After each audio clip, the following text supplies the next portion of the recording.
Hi, my name is Sister M, and I would like to welcome every single one of you to our first BBM Pulse Health Topics. You are all welcome. Thank you for engaging. Thank you for making time, and thank you for being a part of this whole health topic. We are here to empower, we are here to teach, and we are also willing to learn from you as well. So please ask questions, suggest topics. We are all here to learn. For the month of March, we will be talking about stress and effective stress management. It's the beginning of the year. We have all set New Year's resolutions. We have new fitness goals, new personal goals, new financial goals, and even at our workplaces, there are new goals that are set for us this year.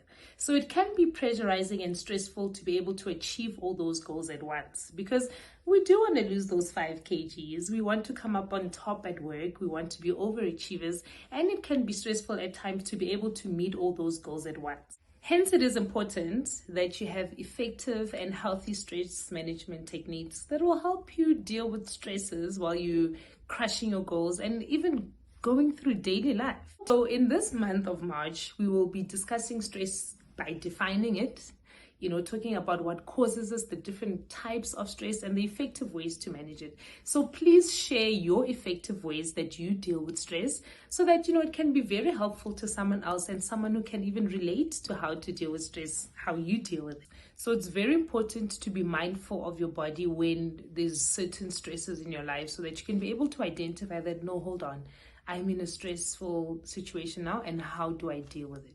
Let me just explain in brief what happens when you go into stress. So there's a certain part in your brain called the hypothalamus.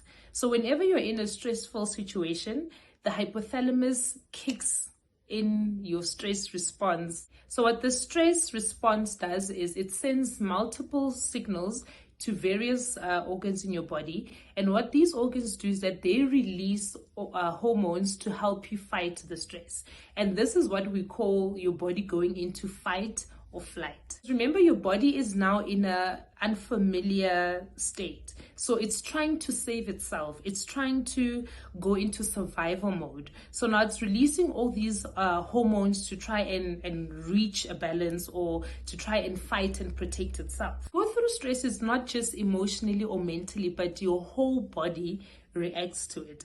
And a very common hormone that we'll hear a lot about when we're going through stress or fight or flight is called adrenaline.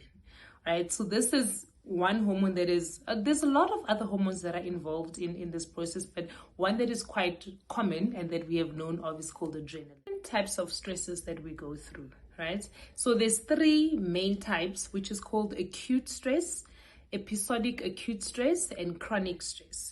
So let's first talk about acute stress and what it is. So acute stress is a stress that is, it's a new challenge, it's a new stressor, and normally it doesn't last for a long time. So a good example for this is, say you have a presentation at work where you don't normally do presentations, but it's a new challenge for you. So the body is nervous, it's anxious. So you're busy planning for this presentation, you're doing your research, you're anxious, and even before the presentation, you find you might get clammy hands, you're hyperventilating a little bit. But then once you're done with that task, or once that stressful part or stressor has passed, your body quickly goes back to its normal functioning, which is a balanced, it's balanced, is at equilibrium. So that is acute stress. So that is new and a very short-term stress, and then your body is able to return to normality quicker. So the next one is episodic acute stress. So episodic acute stress is basically acute stress that comes frequently. So that means you have new challenges that come frequently or in a short space of time.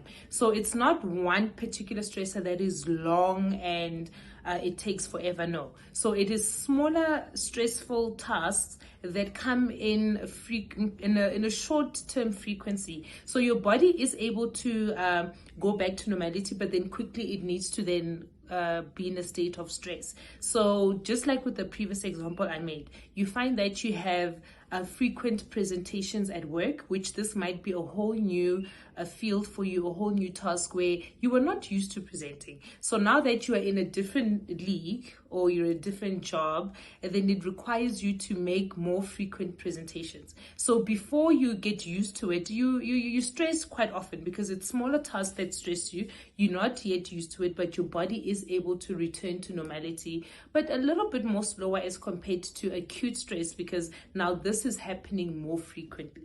From BBM Pulse, I'm signing out. Sister M.